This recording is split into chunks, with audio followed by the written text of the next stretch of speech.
Today we're taking a look at the Lone Wolf 10mm to 40 Smith Wesson Glock conversion.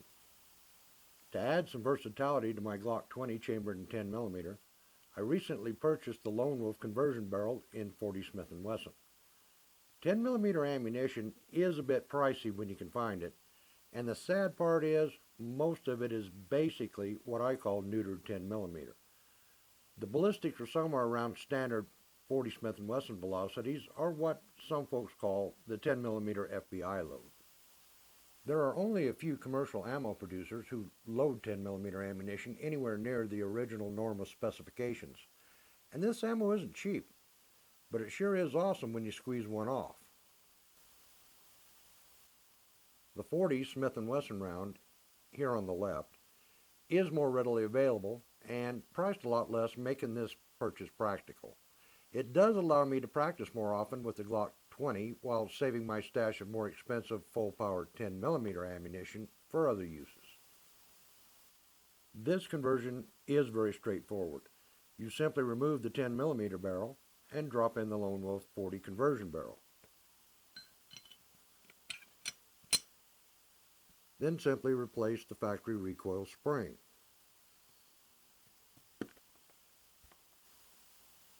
The factory Glock recoil spring is actually better suited for the 40 Smith & Wesson round than for full power 10mm ammo.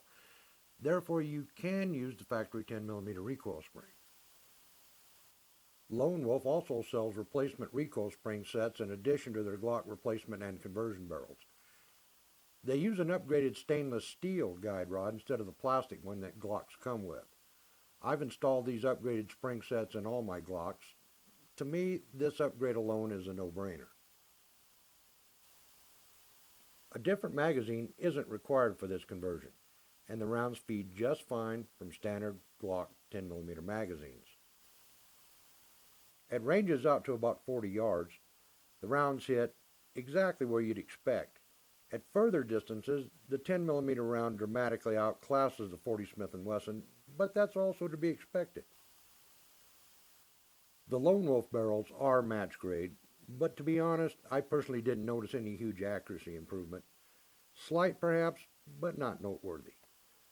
That actually might have more to do with me rather than the barrel's accuracy potential. What I did notice is that the Lone Wolf barrel provides better case head support, and the barrel's chamber tolerances are much better than Glock factory barrels.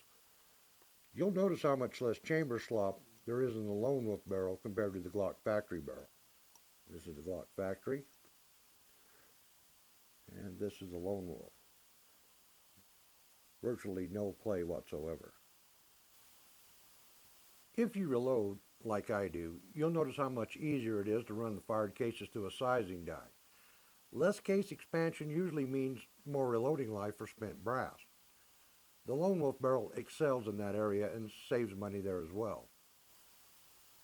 Since these barrels incorporate standard rifling, cast lead or swedge bullets can be used.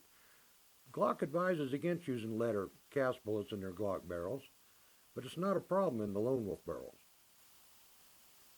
I do know several people who routinely fire 40 Smith & Wesson rounds in their Glock 10mm without the conversion barrel. I also personally know of 2 Glocks that suffered extractor failures by doing this. Without the conversion barrel, the shorter 40 Smith & Wesson round doesn't headspace properly in the 10mm chamber and depends on the extractor for support. The extractor was never designed for this, and you run the risk of damaging it. That's something I wouldn't want to chance should this pistol ever have to be used in a personal or home defense situation. You guys who disagree can carry on as usual. Should your Glock fail at a time when you need it most, well, it would suck to be you. My advice? Do it right by using the conversion barrel designed for the cartridge being used. To sum it up, it's really a simple conversion for around $100. What you wind up is a Glock 20 or 29 that's a bit more versatile and economical to shoot, and still dependable. Kind of like having two guns in the same package. And I like that.